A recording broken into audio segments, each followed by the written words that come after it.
What is going on, everybody? Welcome back to the EOS Phoenix channel. I want to do a special shout out to start today's show off to crypto fees, EOS apologists, all the gang, EOS talks, as well as anybody else tuning into the show. So thank you so much for tuning in, and if you like this content as we go along, consider hitting that like button. Now, with that said, I want to start today's show by talking about Dan Larimer's ideas that he gave us most recently on his privacy coin concept. Now, I'm not sure how many people here have had an opportunity to review all that. I know today's Friday, and perhaps a lot of people have not heard the news yet, but Dan Larimer came out, I think it was 2 days ago, and started to propose some ideas of his as it relates to a new concept he apparently thought through during a shower. So I thought it would be pretty neat for you guys to hear a little bit more about what he was thinking of in this idea. And I thought what was really interesting, and the style of Dan, what I think is pretty cool, is the fact that he goes on a channel and is vulnerable, in fact, as someone who's the CTO of a big company like Block.one, and he's candid about sharing what thoughts are on his mind and evaluating those ideas with people in the community. I think that's really cool. You don't have that with most of the other projects within the crypto space. Even the smaller ones, it's sometimes very hard to have any sort of interaction with the founders. And I think it's pretty cool that we have someone who's hands-on, who thinks in an agile manner, and isn't afraid to just share his ideas. So with that said, I wanted to kind of read a snippet of what he shared this week for those that don't know. So we'll just get into it.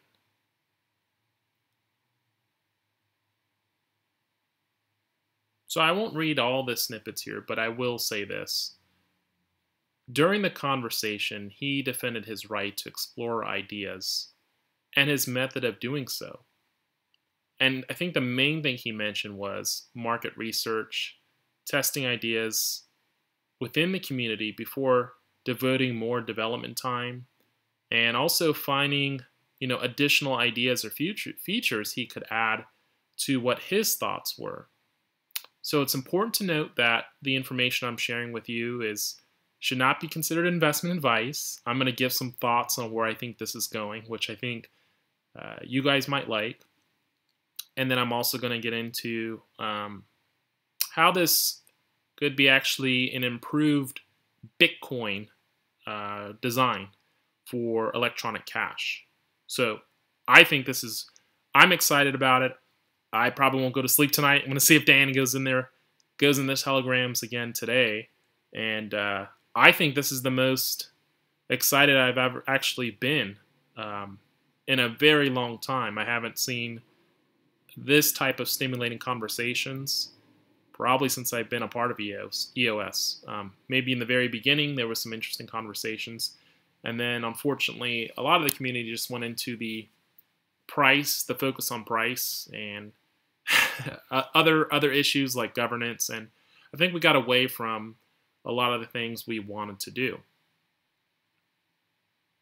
So it's important to note, Larimer points out several times that the topic only serves to explore new horizons, and even if he says that Block.one will not be one to develop this project, there might be someone else interested in it. The EOS CTO, Dan Larimer, started the discussion on Telegram with a whole series of what-ifs. So I will read these to you guys for those that haven't had an opportunity to view this. And the way I'm trying to structure this I guess you can call it vlog or video, is a way that you can take these to go with you, whether you're doing work or you're working out.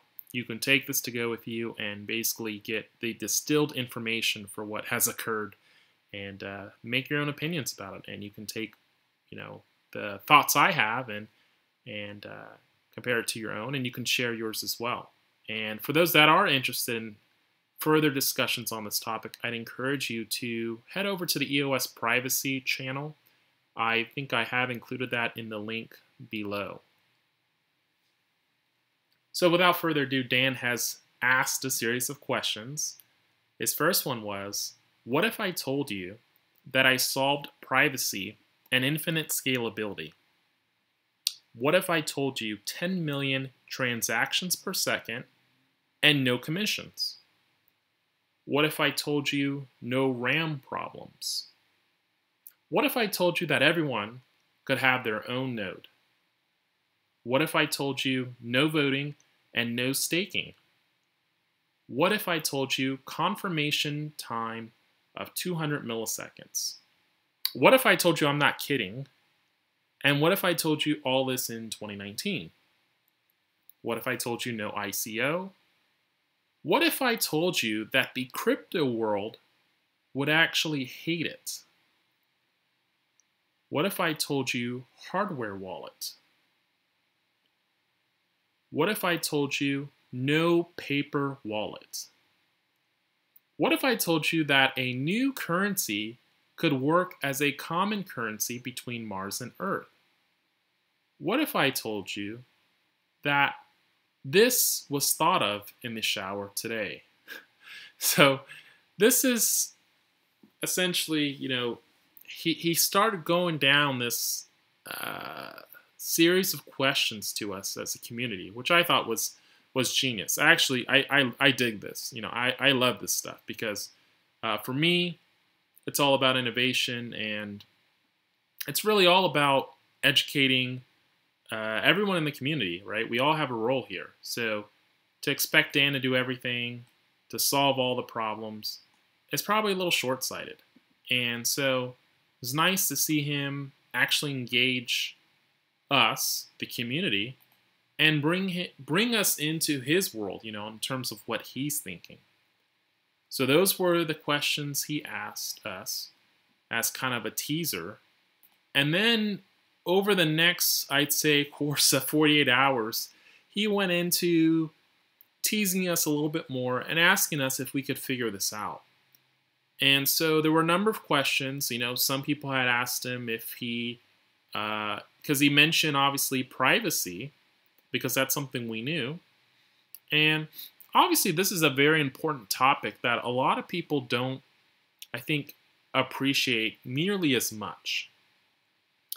We have Bitcoin, and Bitcoin was a good, I think, first attempt at, developing something that would allow two people to transact value and do so in a permissionless fashion across the whole world with no intermediaries or gatekeepers.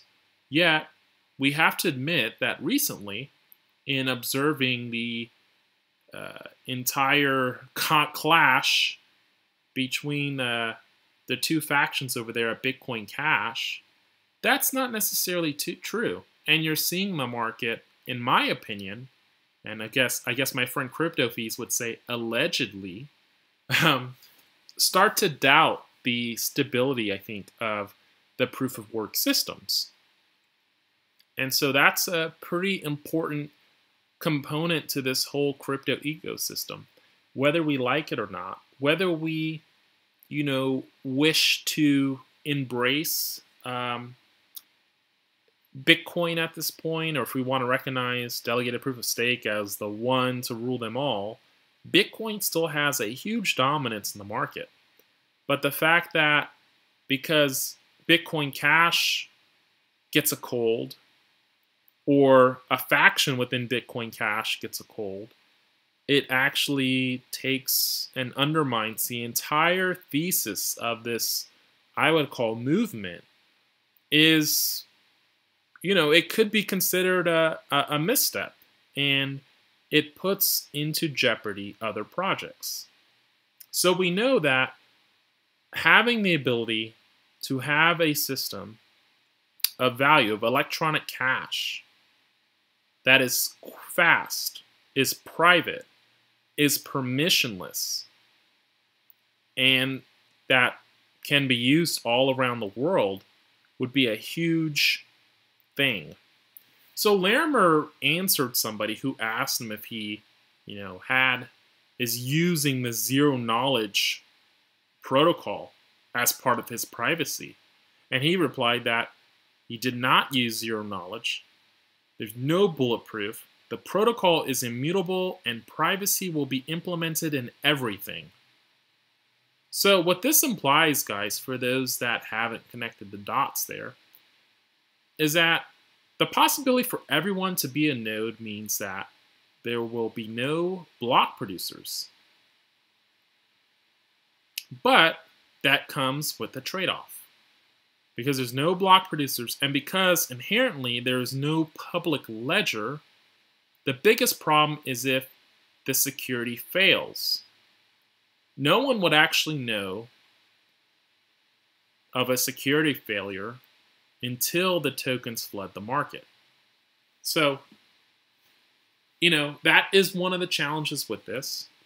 So I want to go through, before I go into more of the trade-offs with the technology, I just want to describe some of the things I took notes on as Dan was talking, because I had spent, like I said, the past 2 days up in the wee hours with Larimer, and I actually took some notes on what he was saying. So I want to share that with you guys today for those that maybe were not in that Telegram channel and who are interested in knowing a little bit more about this concept. Again, this is just a concept at this point, but it seems pretty neat.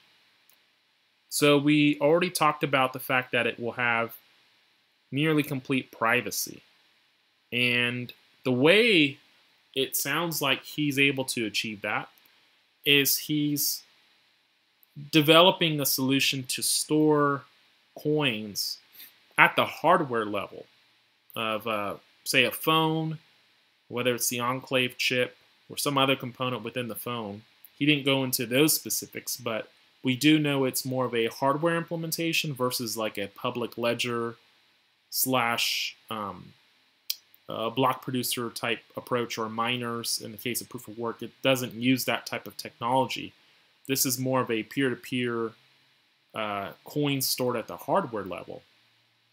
And we know that potentially, because I did actually ask him this question, to trade or send the coin, to make a transaction between two users, what would be the assumption on the communications? And I think I had asked him if he was looking at something like an NFT or potentially a mesh network. I think both, he said, are possible. NFT is possible, so near field technology. So those are definitely candidates. And so we can understand then that likely what happens is those coins are stored on the hardware level of the phone. The user's given a public and private key for those coins, and they have access to their own sort of ledger. I guess they would have their own history of what they do with those coins potentially. But as soon as the coin transfers from one person to another, that history is not shared per se to a central ledger.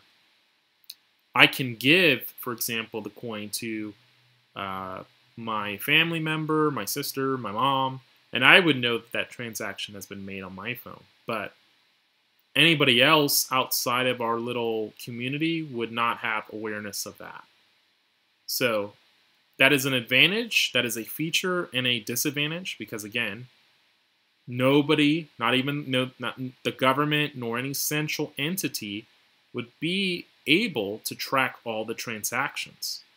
We know that's pretty important right now because we can see a lot of governments are cracking down. A lot of oppressive governments are cracking down on this type of technology. And all this time, a lot of people have looked at Bitcoin being the savior, when in fact, if you think about it, having this open ledger of essentially something that would be used for everyday transactions, that could set up a whole one world control system, basically, where the government knows everything that you're doing, all your spending.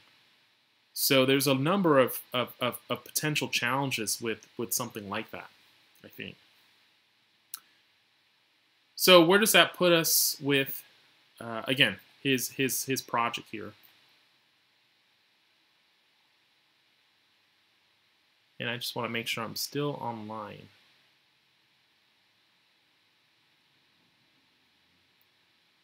It says I'm still online, so I'm going to assume I am. So where does that put us with where things are going now with this project? So I mentioned kind of the overall communication protocols, the fact that there's no staking or voting. He mentioned 2 transactions per second per account, which is pretty impressive if you think about it. And 200 millisecond confirmation times. The one thing that is also critical that he did mention is the requirement on the initial setup being trusted, quote unquote. So this initial setup would require someone who's either trusted or an automized way to burn the keys that create all the tokens or coins. Otherwise, that creator could, in fact, inflate the amount of coins and then slowly sell them off into the market. And it'd be hard for everybody who's using the system to detect that issue. So there is some type of level of trust there that would need to be done.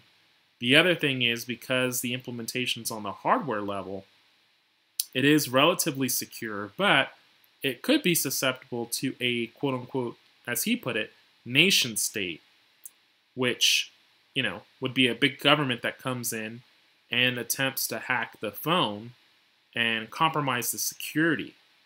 Now, we know that there's probably some ways they have now, backdoor methods to do that, but I think one of the points that was made in the talk, or in the wee hours, was it would be a double-edged sword for a government to disclose that they have that technology, you know, to go backdoor on some of the secure stuff, because it would also mean that their partners across the world who rely on that technology are basically compromised with the information. So a lot of things there to read between the lines, but it is interesting.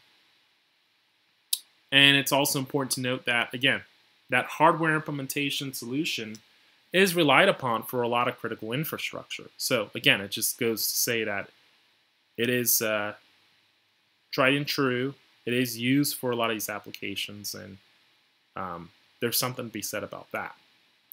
There are no fees. There's obviously no censorship, and it's not a blockchain. So again, a lot of people say, well, why would you need this when you have EOS? Why would you need this if you have Bitcoin?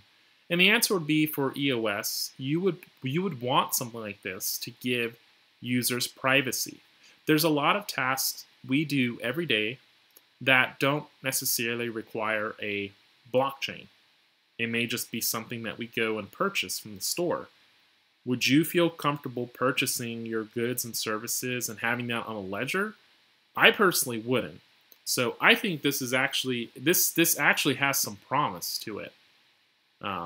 So the way you can think about it at a high level, if I had to distill this into very simple words for someone to understand and explain to somebody who doesn't know anything about cryptocurrencies, I would say EOSIO is the operating system of smart contracts. It is like your Windows, you know, 07, or your Windows, whatever version you have, Windows 7 or Windows 8, whatever it is your operating system, right? It's what helps run all the contracts that we might want to do with our community or with our peers or anybody else. Or maybe we have a company and we want to do a contract. EOSIO gives you those tools to engineer and develop those contracts. Whereas something like what I'm going to call EOS Cash is your payment layer. It is your everyday cash that you use to spend on transactions. It has the privacy just like paper money does today. So two totally different applications. Obviously, it has a censorship layer. So there is a complementary pairing between the two. You use your EOSIO software for contracts.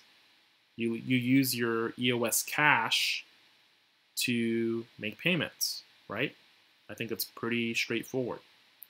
So that was essentially, in a nutshell, getting you guys up to speed on the EOS cache concept from Dan Larimer. I don't know if you guys have any questions on that, but that's essentially what that was about.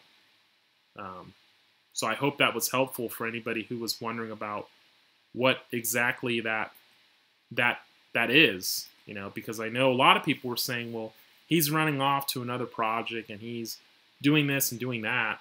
And it turns out that none of that is actually true. This is just an idea.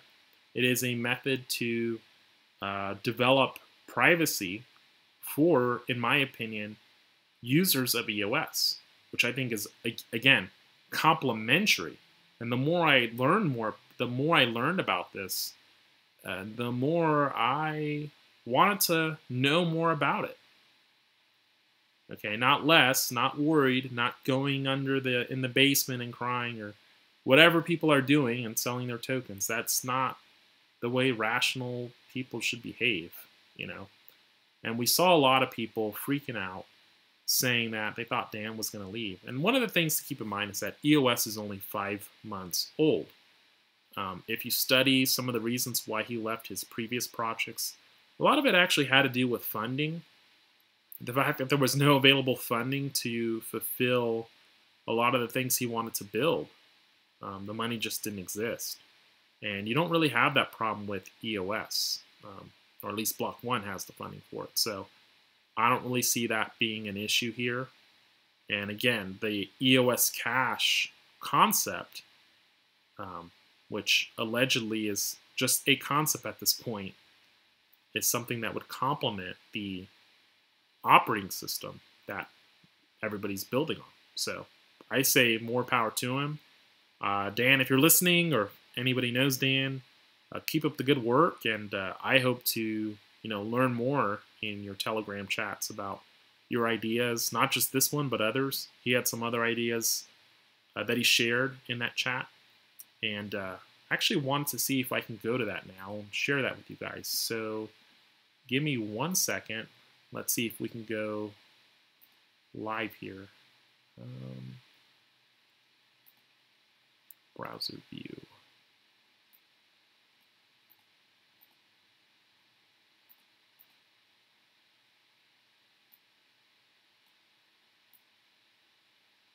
I guess that's not going to work.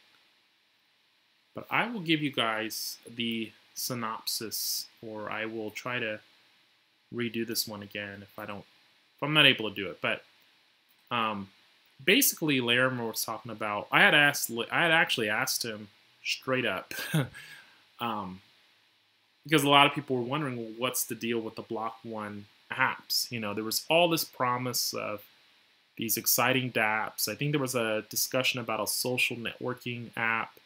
And, people are getting frustrated because a lot of people thought by this time they'd have something already launched and a wallet deployed.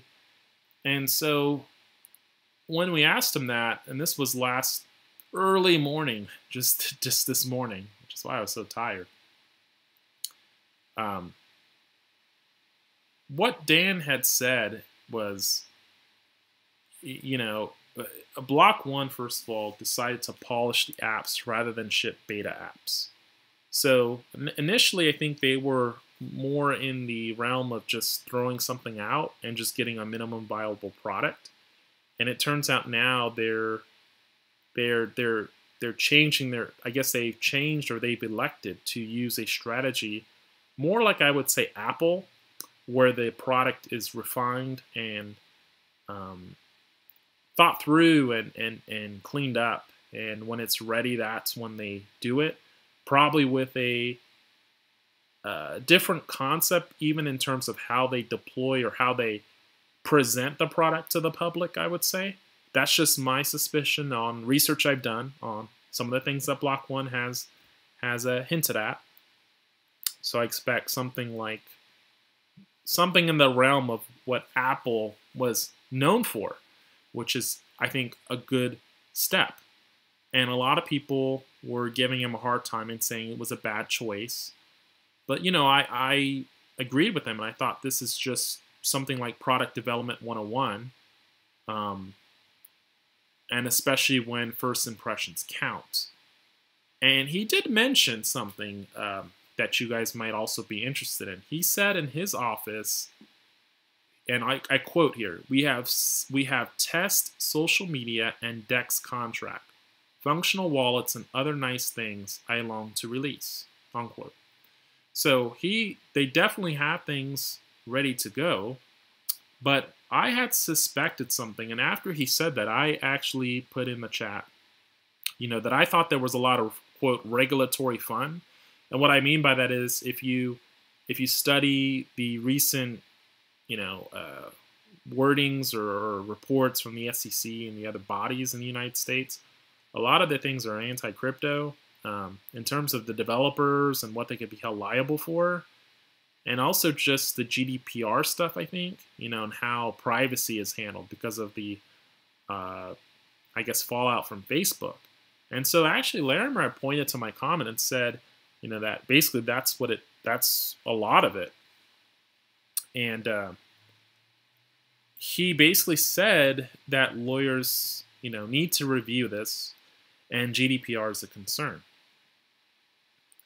So with that said, that kind of gives you a window into where things are at. It sounds like it's polishing up and addressing maybe some of the legal concerns and making sure that it's kosher there. He also said, though, that first impression matters, security matters, liability matters. So if that tells you, that it's a little bit of a different strategy than what we've seen with a lot of other projects. Because a lot of projects up to this point have just said they're going to throw shit out. Basically, they're going to throw something out and see what sticks to the wall.